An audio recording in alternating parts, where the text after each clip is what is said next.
While we shall never timidly retreat before the threat of armed aggression, we would welcome, in the present circumstances, negotiations that could have a fruitful result in preserving the peace of the Formosa area and reaching a solution that could be acceptable to all parties concerned, including, of course, our ally, the Republic of China.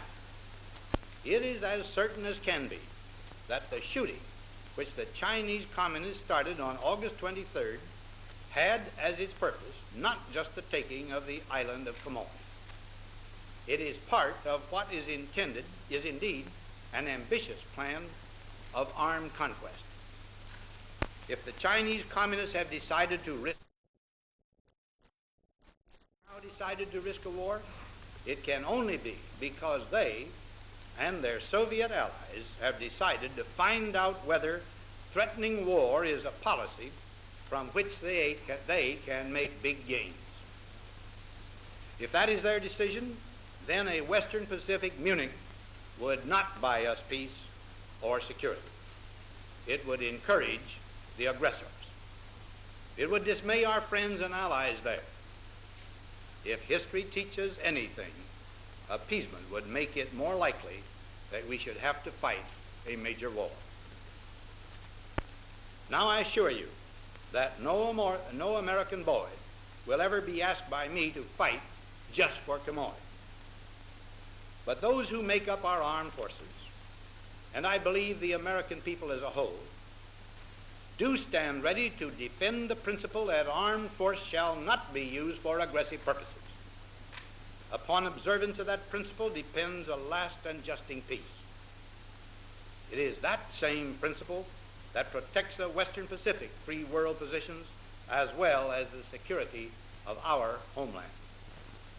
If we are not ready to defend this principle, then indeed, tragedy after tragedy would befall us. But there is a far better way than resort to force to settle these differences, and there is some hope that such a better way may be followed. That is the way of negotiation. I do not believe that any rulers, however aggressive they may be, will flout efforts to find a peaceful and honorable solution, whether it be by direct negotiation or through the United Nations.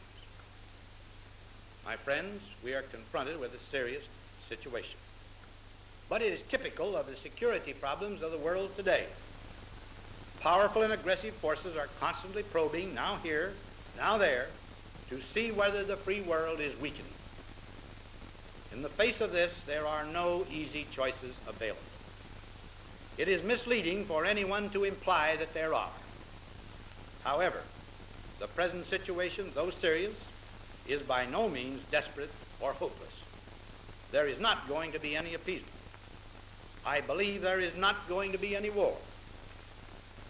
But there must be sober realization by the American people that our legitimate purposes are again being tested by those who threaten peace and freedom everywhere. This has